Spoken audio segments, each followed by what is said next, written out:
Un bâtiment peut développer des fissures importantes simplement parce qu'un joint n'a pas été prévu au bon endroit. On regarde aujourd'hui 3 types de joints trop souvent confondus. On va voir pourquoi ces joints sont nécessaires, définir chacun des 3 types, et comprendre quelles pathologies ils permettent d'éviter. Un bâtiment se dilate et se contracte avec la température, tasse selon les charges et le sol, et le béton se rétracte en séchant.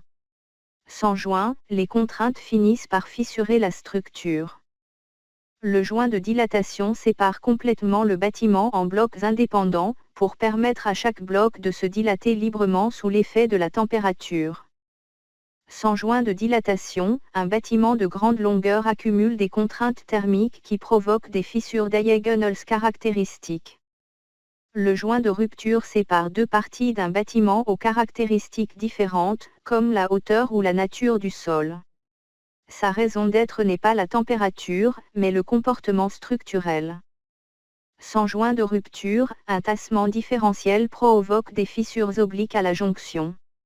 En zone sismique, un espacement insuffisant peut provoquer un entrechoquement entre les blocs.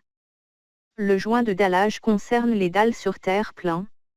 Le joint de retrait maîtrise la fissuration due au retrait du béton, le joint d'isolement désolidarise le dallage des éléments porteurs. Sans joint de retrait, le dallage se fissure de façon anarchique. Sans joint d'isolement, les mouvements du dallage peuvent fissurer les poteaux, ou inversement.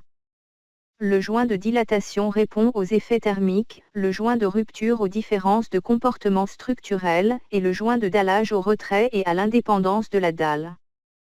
3 joints, 3 logiques différentes. Bien positionnés, ils évitent l'essentiel des fissurations pathologiques qu'on peut observer sur un bâtiment. Dites-moi en commentaire quel sujet vous voulez que je traite ensuite, et abonnez-vous pour suivre la suite de la série.